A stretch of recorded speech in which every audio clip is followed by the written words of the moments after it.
You can't see a traumatic brain injury. It doesn't bleed, doesn't swell, doesn't leave obvious scars. So when Marcus struggled to stay awake during his security shifts, everyone assumed he was just another lazy employee cutting corners. They had no idea he was a combat veteran fighting invisible wounds from an explosion in Afghanistan, wounds that made every day a battle just to think clearly, stay focused, and remember why he was fighting to survive. Welcome to Silent Heroes. Before we begin this important story about invisible wounds and the battles we can't see, tell me in the comments, where are you watching from today? And if you believe stories like this need to be heard, hit that subscribe button. These stories save lives. The Meridian Corporate Center was the kind of building that hummed with quiet efficiency during the day and settled into sterile silence at night.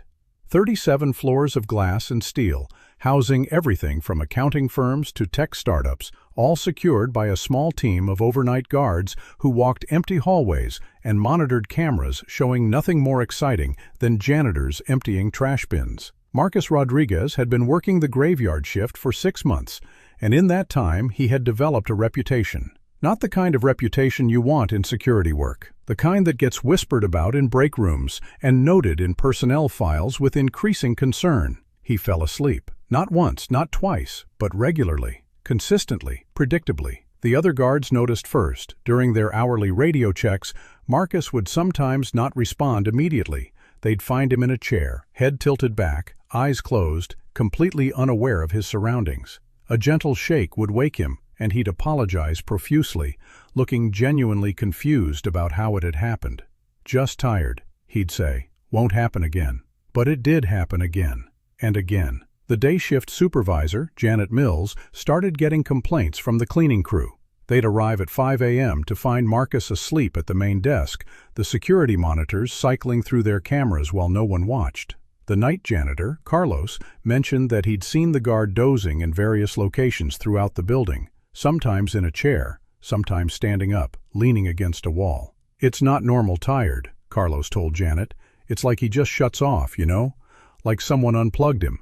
But Carlos's observations didn't make it into the official reports. What made it into the reports were the facts. Guard found sleeping on duty, multiple occasions, unacceptable for security position. The other guards weren't sympathetic. This was a job market where security positions were hard to come by, and here was Marcus, apparently taking his for granted. Tommy Chen, who worked the floor below Marcus's patrol area, was particularly vocal about it. "Look, I get being tired," Tommy said during one break room conversation. "We all work nights. We all lose sleep during the day trying to flip our schedules. But you don't just fall asleep on the job. That's basic professionalism." Sarah Williams, who worked weekends, was more blunt.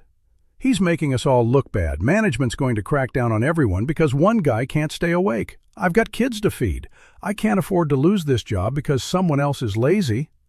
The word lazy stuck. It became the explanation for Marcus's behavior, repeated until it felt like fact. Marcus Rodriguez, the lazy guard, the one who couldn't be bothered to do his job properly. The dead weight dragging down the whole security team. What none of them knew was that Marcus had been fighting the same battle every single day since leaving Walter Reed Medical Center 18 months earlier. A battle against an enemy that couldn't be seen, couldn't be reasoned with, and couldn't be defeated through willpower alone. Marcus had been Staff Sergeant Marcus Rodriguez, United States Army, 3rd Infantry Division. 3 tours in Afghanistan, a sterling service record, and a reputation among his men as someone who never quit, never gave up, never let his team down. He was the kind of soldier other soldiers trusted with their lives, the kind who led from the front and brought everyone home. That trust was tested on a dusty road outside of Kandahar on March 15, 2023. The IED was buried deep, expertly concealed, and timed perfectly. Marcus's convoy was returning from a successful mission to deliver medical supplies to a remote outpost when the explosion lifted his armored vehicle 6 feet into the air and slammed it back down, upside down. The blast wave that followed was powerful enough to be felt 3 miles away. Marcus was unconscious for 4 days. When he woke up in a hospital in Germany, the first thing he noticed was that his head hurt. Not just hurt, it felt like someone was driving nails through his skull from the inside. The second thing he noticed was that he couldn't remember the explosion. He couldn't remember the mission. He could barely remember his own name. The doctors explained it patiently, repeatedly, because Marcus kept forgetting what they'd told him. Traumatic brain injury, they said.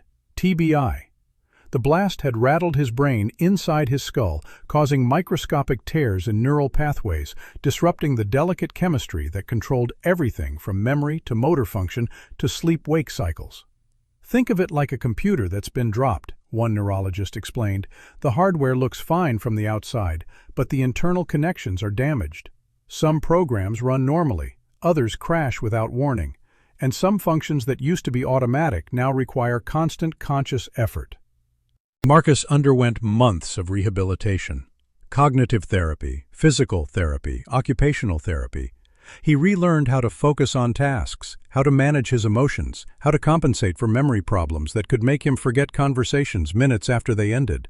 He practiced techniques for staying alert when his brain decided, without warning, that it was time to sleep. The progress was slow and frustrating. Some days were better than others. Some days Marcus felt almost normal, sharp, focused, capable. Other days he couldn't remember what he'd eaten for breakfast or why he'd walked into a room. The unpredictability was almost worse than the symptoms themselves.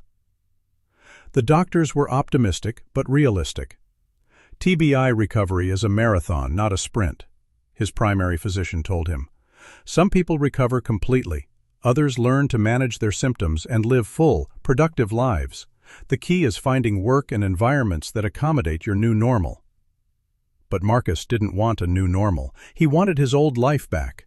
The clarity, the sharpness, the reliability that had defined him as a soldier. He wanted to be the man his fellow soldiers had trusted, not this confused, forgetful stranger who fell asleep at random moments and struggled to follow simple conversations. When he was medically discharged from the army, Marcus felt like he was losing his identity along with his uniform. He wasn't Staff Sergeant Rodriguez anymore, the dependable leader. He was just Marcus, a disabled veteran with an invisible injury that no one understood. The transition to civilian life was brutal. Marcus tried several jobs: warehouse work, retail, food service. Each one ended the same way, with concerned supervisors asking why he seemed confused, why he couldn't remember instructions, why he appeared to be falling asleep while standing up. "It's not that I'm tired," Marcus would try to explain. "It's neurological. My brain just shuts down sometimes. I can't control it." But explanations that involved brain injuries and military service made employers nervous. It was easier to find reasons to let Marcus go than to figure out how to accommodate his needs. After 6 months of job hunting, Marcus was running out of savings and self-respect in equal measure. That's when he found the security job at Meridian Corporate Center. The overnight shift supervisor, Bill Martinez, no relation despite sharing a last name, was a Vietnam veteran who understood something about giving fellow vets a chance.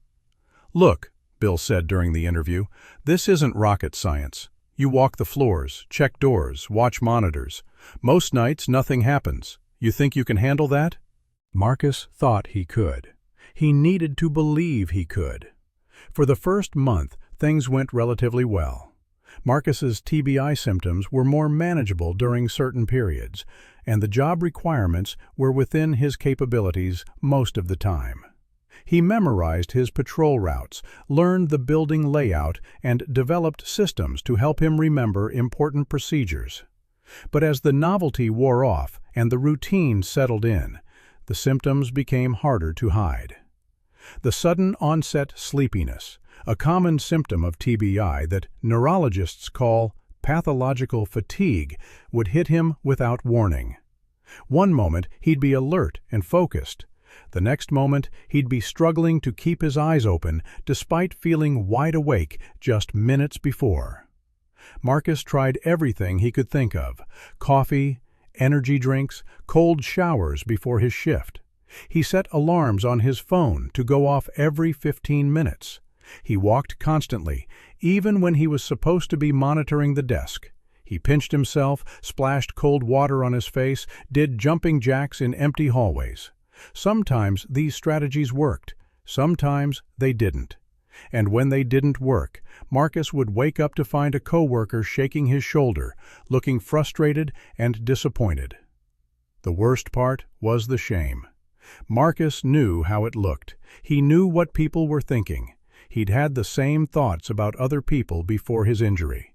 That falling asleep on the job was a character flaw, a sign of laziness or disrespect. He'd been a soldier. He understood the importance of staying alert, of being reliable. But knowing that didn't change the reality of what was happening inside his brain. The TBI had damaged the systems that regulated his sleep-wake cycle. His brain would sometimes decide, based on its own damaged logic, that it was time to sleep, regardless of what Marcus consciously wanted or needed. Marcus considered quitting several times during those first few months. But he needed the job, needed the income, needed something that made him feel useful. So he kept showing up, kept trying, kept hoping that maybe tomorrow would be a better day. What Marcus didn't realize was that his situation was becoming a growing source of frustration and resentment among his coworkers and supervisors. Janet Mills, the day shift supervisor, had been fielding complaints about Marcus for months. Not just from other guards, but from building management, cleaning crews, and even some tenants who had noticed irregular security coverage during late hours. "We can't have guards sleeping on duty," the building's facilities manager told Janet during a tense meeting. "It's a liability issue. If something happens and we can prove that security was compromised because a guard was asleep, we could lose our insurance coverage." Janet understood the concern, but she also felt conflicted about Marcus. He was always apologetic when caught sleeping, always promised to do better, and when he was awake and alert, he was actually one of their better guards. He was thorough, professional, and took the job seriously. "Has he explained why this keeps happening?" the facilities manager asked. Janet shrugged. "He just says he's tired, claims he can't help it. But look, we all work nights. We all deal with fatigue. The other guards manage to stay awake." What Janet didn't know was that Marcus had tried several times to explain his situation to various supervisors. But each time he mentioned brain injury or TBI, he could see eyes glaze over or expressions change. People either didn't understand what he was talking about or assumed he was making excuses. The stigma around invisible disabilities was real and pervasive. Physical injuries were easy to understand. If someone walked with a crutch, you knew they had a leg problem, but brain injuries were different. Marcus looked normal, spoke normally most of the time, and seemed capable. The idea that his brain was actually damaged in ways that affected his behavior was harder for people to grasp. So Marcus stopped trying to explain. When asked why he fell asleep, he'd give simpler answers. "Just tired. Didn't sleep well yesterday. Won't happen again." These explanations were easier for supervisors to understand, even if they weren't entirely accurate. But simple explanations led to simple solutions. Get more sleep at home, drink more coffee, try harder to stay alert, none of which addressed the underlying neurological issue that was causing the problem. The breaking point came on a Tuesday night in November. Marcus had been having a particularly difficult week. His TBI symptoms often fluctuated, and this was one of the periods when everything seemed harder: concentrating, remembering, staying awake. He'd had 3 episodes of falling asleep at work in the past week, including one incident where he'd been found asleep standing up, leaning against a wall during his patrol. That Tuesday, Marcus was determined to make it through his shift without incident. He'd gotten extra sleep during the day, avoided caffeine late in the afternoon, sometimes stimulants made his TBI symptoms worse, and prepared mentally for the challenge ahead. The shift started well. Marcus felt alert and focused as he began his first patrol at 11 p.m. He checked doors, reviewed security logs, and completed his rounds efficiently. At midnight, he settled at the main desk to monitor cameras and felt confident that this would be a good night. But at 1:30 a.m., the pathological fatigue hit him like a freight train. Marcus was reviewing incident reports from the previous shift when he suddenly felt an overwhelming wave of sleepiness wash over him. It wasn't the gradual tiredness that normal people experience after a long day. It was immediate, irresistible, like someone had injected him with a powerful sedative. He tried his usual countermeasures, standing up, walking around, splashing cold water on his face. But this episode was stronger than usual. Within minutes, Marcus found himself sitting back down, his head growing heavy despite his best efforts to stay alert. The last thing he remembered was setting a timer on his phone for 15 minutes, hoping a short rest might help reset his system. He woke up 4 hours later to find Janet Mills standing over him, her face a mixture of anger and disappointment.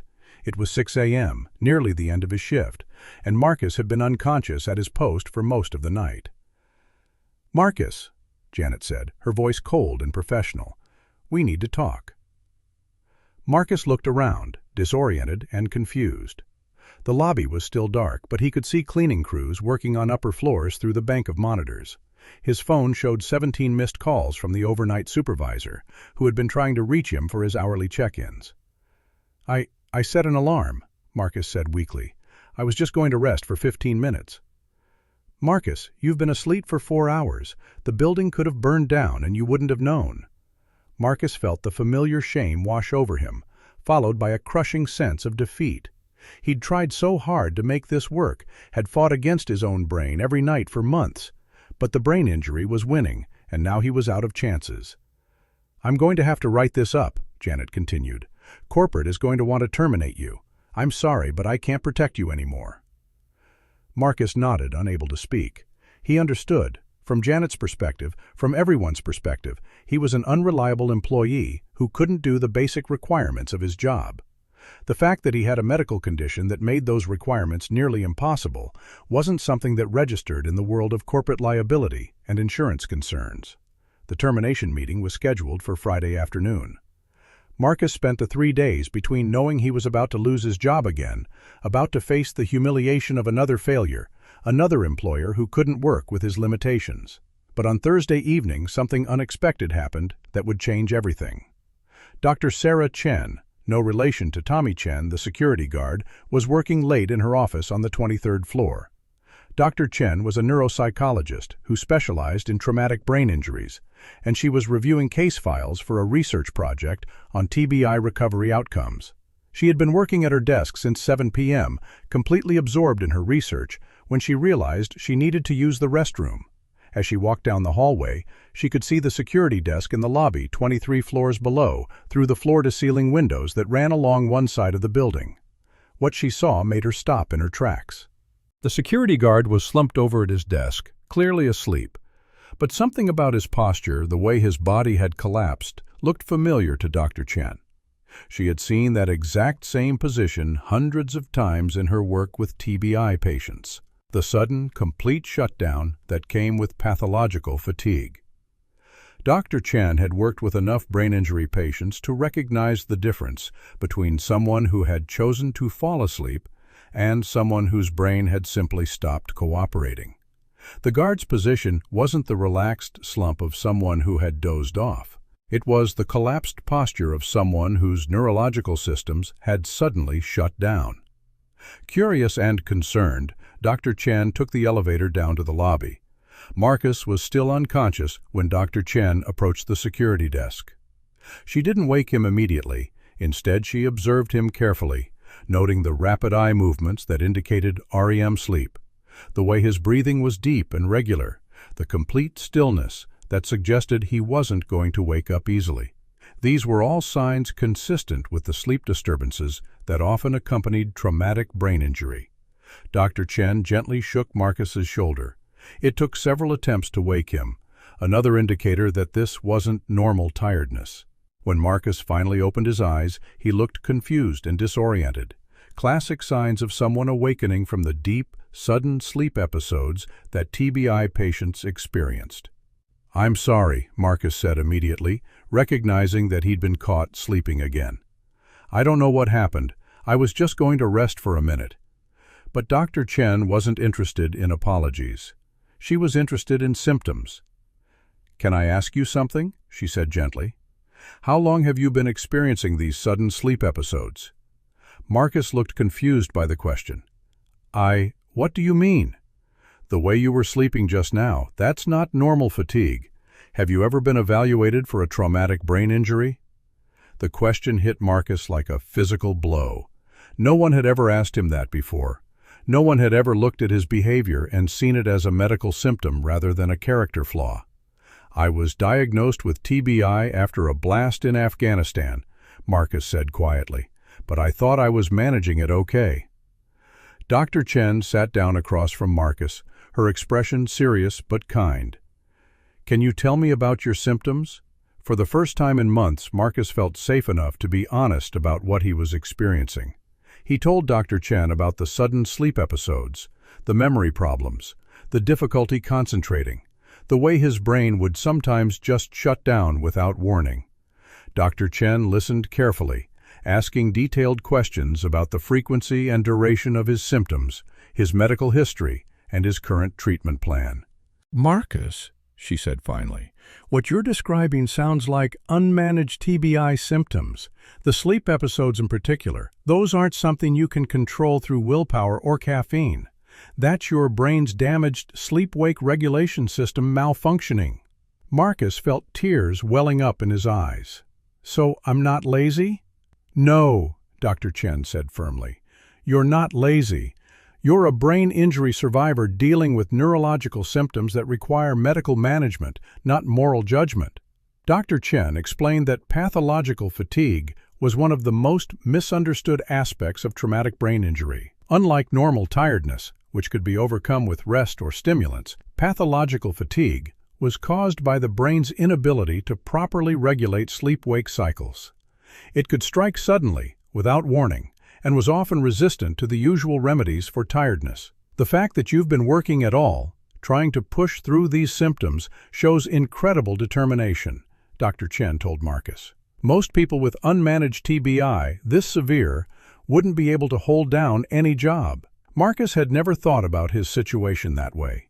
He'd been so focused on what he couldn't do: stay awake reliably, remember things consistently, think clearly all the time, that he'd never considered what an achievement it was to function at all with a damaged brain. What can I do? Marcus asked. They're going to fire me tomorrow. Dr. Chen thought for a moment. Do you mind if I make some phone calls? That night, Dr. Chen contacted Marcus's former neurologist at Walter Reed, reviewed his medical records with his permission, and consulted with colleagues who specialized in workplace accommodations for TBI patients. What she found was a clear picture of a veteran who had been discharged from military care before his treatment was complete and who had been struggling without adequate support ever since. She also contacted Janet Mills and requested a meeting before Marcus's termination. The meeting took place Friday morning in the building's management office. Janet was there, along with the facilities manager and the HR representative from the security company. Dr. Chen had prepared a detailed presentation about traumatic brain injury, its effects on workplace performance, and the legal requirements for accommodating disabled employees. Marcus Rodriguez isn't a lazy employee, Dr. Chen explained. He's a disabled veteran with a service-connected brain injury that affects his neurological functioning. The sleep episodes you've been documenting aren't behavioral problems, they're medical symptoms. She showed them brain scans that illustrated the kind of damage Marcus had sustained, explained how blast injuries affected neural pathways, and described the specific ways that TBI could impact job performance. Under the Americans with Disabilities Act, Dr. Chen continued, employers are required to provide reasonable accommodations for disabled employees who can perform the essential functions of their job. The room was quiet as Janet and the other managers absorbed this information. Finally, the HR representative spoke. What kind of accommodations would be necessary? Dr. Chen had prepared for this question. Marcus needs a schedule that works with his brain's damaged circadian rhythms. Night shift work is particularly challenging for TBI patients. He also needs the flexibility to take short breaks when he feels a sleep episode coming on, and he needs understanding that his symptoms will fluctuate. Some days will be better than others." She paused, then added, "And he needs colleagues and supervisors who understand that his condition is medical, not moral. The shame and isolation he's been experiencing are actually making his symptoms worse." Janet looked uncomfortable. "We didn't know any of this. Marcus never explained that he had a medical condition." "Because he's been ashamed," Dr. Chen said. "TBI patients often experience stigma when they try to explain their condition. People assume they're making excuses or that they're mentally incompetent. Marcus has been trying to tough it out, to prove he's still the reliable soldier he used to be. But that's not how brain injuries work." The facilities manager asked the question everyone was thinking. Can he actually do the job? "With proper accommodations and medical management, yes," Dr. Chen said. "Marcus is intelligent, dedicated, and when his symptoms are controlled, he's actually more thorough and responsible than most people. His military background shows he understands the importance of security work. He just needs support, not judgment." The meeting ended with an agreement to postpone Marcus's termination while they developed an accommodation plan. Dr. Chen agreed to help connect Marcus with proper medical care and to consult with the company on how to implement workplace accommodations effectively. Marcus was called into the office that afternoon, expecting to be fired. Instead, he found himself sitting across from Janet and Dr. Chen, hearing words he'd never expected to hear. "Marcus," Janet said, "we owe you an apology. We didn't understand your medical situation, and we handled this poorly. We'd like to work with you to find ways to help you succeed in this job." Marcus was too shocked to speak at first. After months of shame and failure, the idea that his employers wanted to help rather than fire him was almost impossible to process. "There are going to be some changes," Janet continued. "We're going to work with Dr. Chen to adjust your schedule and responsibilities in ways that accommodate your brain injury. And we're going to make sure the whole team understands that your..." Dr. Chen leaned forward. "Marcus, I'm also going to help you get connected with proper TBI treatment. You've been managing this on your own for too long. There are medications and therapies that can help significantly with your symptoms." Over the following months, Marcus's work situation transformed completely. With proper medical treatment, including medications that helped regulate his sleep-wake cycle, his sudden sleep episodes became much less frequent and severe. When they did occur, he was able to recognize the warning signs and take short breaks to manage them safely. His schedule was adjusted to work with his neurological patterns rather than against them. Instead of working 5 8-hour shifts, Marcus worked 4 10-hour shifts with more frequent breaks and backup support during the hours when his symptoms were most likely to occur. But perhaps most importantly, his co-workers' attitudes changed. Dr. Chen conducted a training session for the entire security team about traumatic brain injury, helping them understand that Marcus's struggles were medical, not moral. Tommy Chen, who had been one of Marcus's harshest critics, was the first to apologize. "Man, I had no idea," he told Marcus after the training session. "I thought you were just, I don't know, not taking the job seriously. I'm sorry for giving you such a hard time." Sarah Williams was equally apologetic. "I called you lazy, Marcus. I'm ashamed of that now. You've been dealing with something I can't even imagine while trying to do your job. That's not lazy. That's heroic." Word of Marcus's story spread beyond the security team. Dr. Chen, with Marcus's permission, wrote a case study about workplace accommodations for TBI patients that was published in a medical journal. Marcus found himself invited to speak at veteran support groups and TBI awareness events. But the most meaningful change was personal. For the first time since his injury, Marcus felt like himself again. Not the same self he'd been before Afghanistan.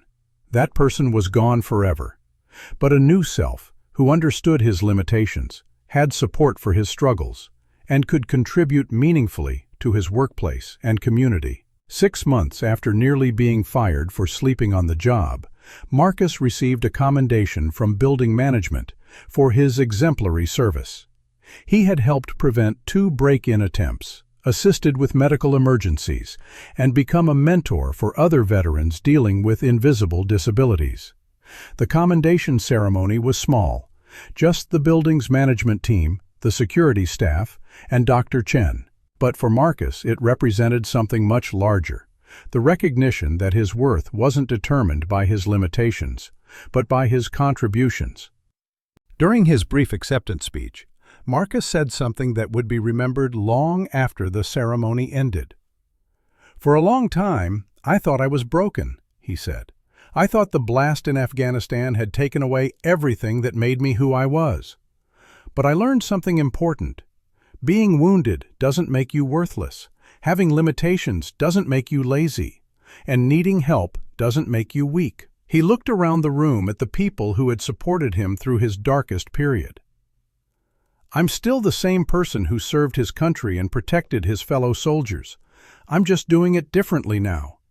And with the right support, there's no limit to what any of us can accomplish." After the ceremony, Dr. Chen pulled Marcus aside.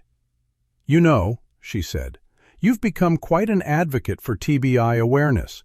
Have you ever thought about making that a bigger part of your life?" Marcus hadn't, but the idea intrigued him. Over the following year, he began speaking more frequently at veteran events, medical conferences, and workplace diversity training sessions. His message was simple but powerful. Invisible disabilities are still real disabilities, and with understanding and accommodation, people with TBI can lead productive, meaningful lives. Marcus also began working with Dr. Chen on a research project studying workplace accommodations for veterans with brain injuries. His first-hand experience, combined with her medical expertise, created insights that helped dozens of other veterans find and maintain employment despite their invisible wounds. The security job at Meridian Corporate Center became more than just employment for Marcus.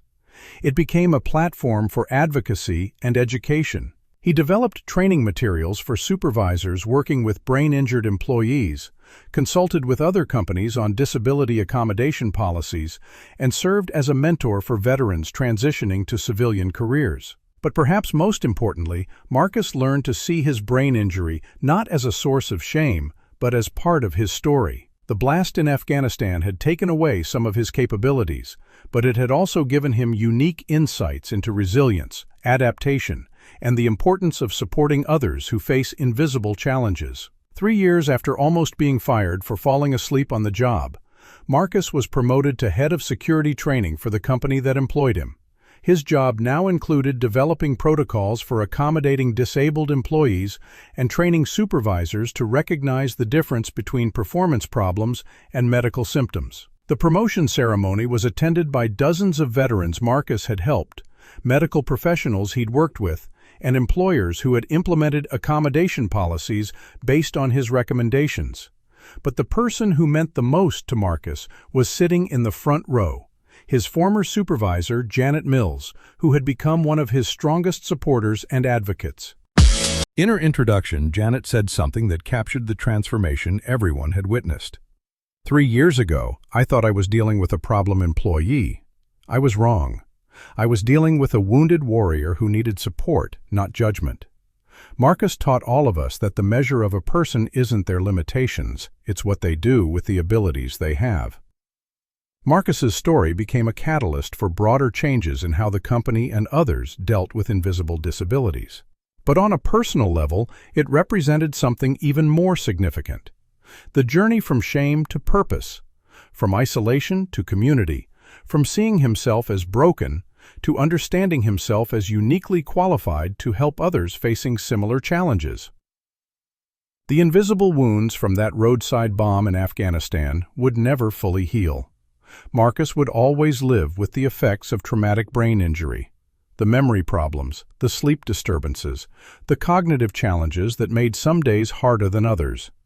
But those invisible wounds had also given him something invisible disabilities often do: perspective, empathy, and the determination to ensure that others facing similar battles don't have to fight them alone. Today, Marcus still works the occasional security shift at Meridian Corporate Center, though most of his time is spent on advocacy and training work. When new employees ask about the slight hesitation in his speech or why he sometimes pauses mid-conversation to collect his thoughts, Marcus doesn't hide behind simple explanations anymore. He tells them about Afghanistan, about traumatic brain injury, about the invisible battles that millions of veterans fight every day. He tells them that limitations don't define worth, that needing accommodations doesn't indicate weakness, and that some of the strongest people they'll ever meet are fighting battles no one can see. And when someone asks how he went from nearly being fired to becoming a leader in disability advocacy, Marcus always gives the same answer. I stopped trying to hide my wounds and started helping others heal theirs. Because that's what real heroes do. They don't just survive their battles, they use their scars to help others win theirs. So I ask you, have you ever misjudged someone struggling with invisible challenges? Have you seen someone fighting battles you couldn't understand, carrying wounds you couldn't see? Share their story in the comments below, because here at Silent Heroes, we believe that every invisible struggle deserves to be recognized. Every hidden battle deserves support. Thank you for watching. If this story changed how you think about invisible disabilities, subscribe to help us share more stories that matter. Hit that notification bell, share this video with someone who needs to hear it, and remember, the strongest people you know might be fighting battles you can't see. Until next time, look closer, listen deeper, and remember that heroism isn't always visible. Sometimes it's just showing up, every day, despite the battles no one else can understand.